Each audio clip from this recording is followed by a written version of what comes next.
Hello, my dear. Lineup natin for today is air sign, Gemini, Libra, and Aquarius.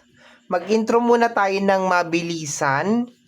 Hello, my dear. Welcome or welcome back sa ating YouTube channel. My name is RJ, your tarot card reader. At ang gagawin po natin ngayon is yung ating daily reading para po ito sa araw ng July 1, 2026. Titingnan po natin kung ano mga eksena, kaganapan at kung ano-ano pa na maaari mo makasalubong sa araw na ito. Mag-remove muna tayo ng negative energy, no? Para hindi mo madala, okay? Or maiwan mo na sa June, okay? Ayan, remove tayo ng negative energy. Ayan, iwanan na natin sa June. Air sign, Gemini, Libra, and Aquarius. Ayan, iwanan na natin yan sa June. Iwanan na natin yan sa June. Yung mga negative energy, yung mga blockages, ayan, iwanan na natin. And, of course, pag nagtanggal tayo ng negative, anong ipapalit natin? Siyempre, positive. Ayan, yung mga blessing, good health, ayan, money flow, abundance, ayan, success, 'di ba? Happy relationship, happy love life, happy family, ayan, 'di ba? Protection, ayan, ganyan. Dapat pagpapasok ang buwan, unang buwan is tinataboy na natin yung mga negative and then pinapapasok na natin yung mga positive. Okay? Ganun dapat ha. I-practice yan kasi hindi ko laging magagawa yan para sa inyo. I will try my very very best na gawin yan tuwing papasok ang buwan pero hindi ako magpa-promise ha. Dapat kusa nyo kasi mas powerful yan pag kusa nyong ginagawa. Okay? Pag kusa nyong ginagawa yan, mas powerful yan. Okay?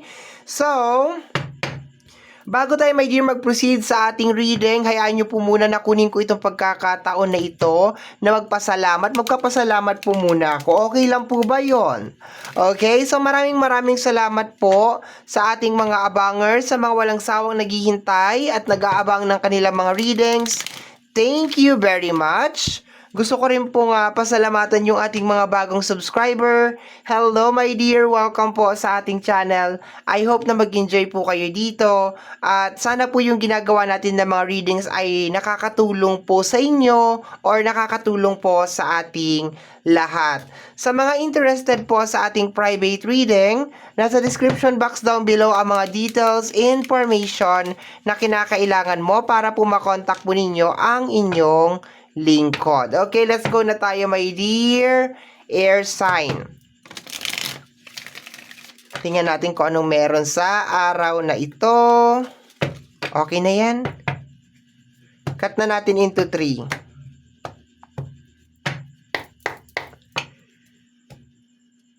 Eight cards tayo in total. Meron tayong base card at saka clarification card. Okay? First card natin is the Four of Cups. Clarification niya is the Three of Wands. Wow! Nag-work yung ating claim, pangalan nito, ano tawag ko? Yung para bang nag-work ka agad yung ginawa kong yung pabel-bel ko, no? Yung aking attraction. Hindi, kidding aside, ikaw to, my dear. Okay, ikaw to. Hindi to ako, ikaw to. Okay. So, my dear, ang ganda ng combination ng dalawang card na to kasi sinasabi na umaalis ka dun sa isang stuck na situation. Okay? Kung dati, hirap na hirap kang makaalis dun sa isang stuck na situation or baka parang masyado ka talagang nakikarried away nung situation na yon. Ngayon, sinasabi dito my dear sa card natin na nagti-3 of wands ka. Ayan, nagmo-move forward ka na. So, sa araw na to, or nagkakaroon ka na ng lakas, my dear. Okay, nagkakaroon ka na ng lakas, nagkakaroon ka na ng confident, my dear, na umalis dyan sa isang sitwasyon na yan. Mag-let go at move forward. Okay, you are embracing, my dear, yung iyong inner strength. Ayan, yung iyong inner strength, my dear. Nandito sa card na to, my dear, na sinasabi mo sa sarili mo sa araw na to na ayaw ko na may-stuck dito at gusto ko na mag-move forward. Ayaw ko nang kainin ako ng ganitong pakiramdam or ng ganitong energy. Gusto ko na talagang move forward. Napakaganda ng combination ng dalawang card na to, my dear. As in, super, super positive lang talaga. Congratulations, my dear, sa dalawang card na to. Kasi itong Four of Cups, itong nagpabigat eh. Yung para bang hirap na hirap kang makamove on, hirap na hirap kang makarecover. Pero Three of Wands kasi yung partner. So, ibig sabihin, you are moving forward, okay? Sa kung ano man tong sitwasyon na ito. Okay. Next card natin is the Wheel of Fortune. Okay. Kanyang clarification is the Temperance. Okay. Sinusubukan mong i-balance, my dear, kung ano man tong nasira ni Four of Cups dito. Okay. Sinusubukan mo, my dear, na maibangon ang iyong sarili and maibalance, my dear, ang iyong buhay at maisaayos, my dear, ang iyong buhay. Okay, for some of you is like sinusubukan ninyong i-balance yung iniisip ninyo at saka sa emotion ninyo. Nakukuha ko sa card na to, my dear, yung pagiging practical mo na tinitingnan mo yung sitwasyon na parang kailangan mo nang magpatuloy pa sa buhay kasi siguro baka na-stuck ka. Tingnan mo naman yung Four of Cups natin, wala namang kagalaw-galaw talaga. Oo, 'di ba? So siguro naisip mo siguro na ay ayoko na dito sa sitwasyon na to. Ayoko na sa ganitong kalagayan. Kailangan ko na mag-move forward. Kailangan ko na mag-move on sa kung ano man tong nangyayari sa buhay ko, 'di ba? Ganon. So ang ganda naman ng kanyang energy. You will be trying again ulit, you will be trying again ulit pa. Okay? Susubok ka ulit, my dear, sa buhay. Lalaban ka ulit, my dear, sa buhay.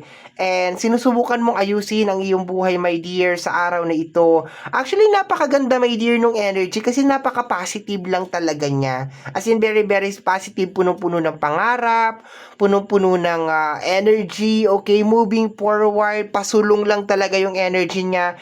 Napakaganda, napaka-positibo talaga. Okay? Next card natin is the energy of the Knight of Cups and the Seven of Pentacles. Okay? So, ang nakuha ko dito, my dear, it's more on ina-analyze mo kung ano ba yung mga kinakailangan mong gawin para ma-harvest yung Seven of Pentacles. Okay? So, sa araw na to, my dear, nandun ka sa moment na tinitingnan mo kumbaga parang ina-analyze mo, ilang buwan ko ba ilang buwan ba kinakailangan ako magsakripisyo para makuha ko to? Yung mga ganun, my dear, na na energy na ano ba yung kinakailangan kong gawin? Kinakailangan ko ba mag-tumbling? Kinakailangan ko ba mag-split? Gaano katagal ako magtitiis? Gaano? Nagiging realistic ka lang talaga, my dear, okay? And itong pagiging realistic mo, my dear, maganda to kasi nare-recognize mo na una, nai-stuck ka sa isang sitwasyon na wala naman talagang isang sitwasyon or isang energy na wala naman talagang nagiging contribution talaga sa buhay mo. Hindi naman talaga nakakatulong or hindi naman nagbabago ang buhay mo, my dear. Pangalawa, nagkakaroon ka ng realization or ng acceptance na para makuha mo ang isang bagay ay kinakailangan mo maglabas ng certain energy or certain effort or parang may sakripisyo na kinakailangan kang gawin. And napakaganda nitong energy na to, my dear, kasi by actually acknowledging na meron kang kinakailangan gawin or meron kang kinakailangan ibigay para ma-achieve mo yung isang bagay, nagiging realistic ka. And sa pagiging realistic mo, my dear, nagkakaroon ng certain flow of energy na parang sinasabi mo, my dear, sa ating buong may kapal, sa ating universe, my dear, na you are ready to receive kung ano man tong blessing na to kasi ini-estimate mo na, my dear, kung gaano katagal yung kinakailangan mong isakripisyo at kung ano yung kaya mong ibigay. Parang sinasabi mo, my dear, sa ating buong may kapal na okay, 3 months, 4 months, 8 months, kaya ko po to. I'm committed. I am dedicated. O, di ba? Parang ganun. Hindi mo sinasabi ng diretso, pero sa action mo, kung paano mag-process yung utak mo, parang pinapahatid mo yung message, my dear, sa ating buong may kapal na ready. Ngayon, sasabihin ngayon ng ating buong may kapal, ay, ready na si air sign. Okay. Willing na siya magsakripisyo. Ganon. Di ba? Ang ganda ng energy. Okay, tingnan natin. Next card is the Two of Swords, okay? And, okay, the illusion, my dear. Okay, baka lately kaya ka na-stuck kasi nababalot ka ng illusion. Okay, normally this is a relationship and family. Normal talaga na minsan sa loob ng relationship, meron tayong mga pinanghahawakan na energy na hindi naman pala totoo, hindi naman pala mangyayari. Or minsan sa loob ng pamilya, 'di ba? Meron palang mga ganun na energy. And minsan dahil sa sobrang pagmamahal, hindi natin napapansin 'yun, my dear. Like hindi natin siya nakikita. Pero sabi ko nga, sa araw na ito, nakikita mo na siya.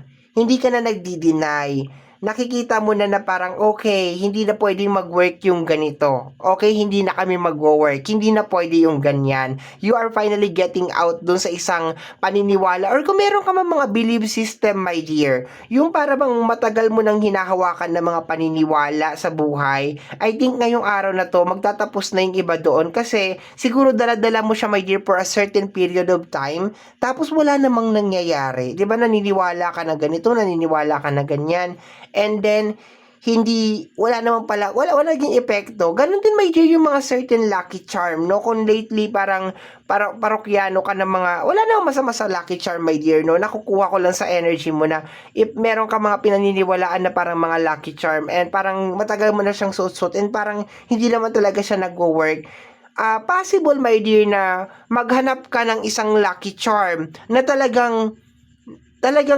naniniwala ka talaga ng 100% and talagang magwo-work talaga sa yung mga ganun, yung mga belief system, yung mga energy na posibleng nagko-cause, my dear, kung bakit lalo pang imbes na bumilis yung proseso ay lalo pang nagiging mabagal. Tatanggalin mo yan, my dear, ngayong araw na ito. And ganun din, my dear, sa connection like family, friends, and relationship, yung mga tao na niloloko ka, yung mga tao, my dear, na parang pinapaikot-ikot ka lang, yung mga ganon, no? So, ikakat mo rin yan, my dear, ngayong araw na to. We have here the energy of the Ace of Cups.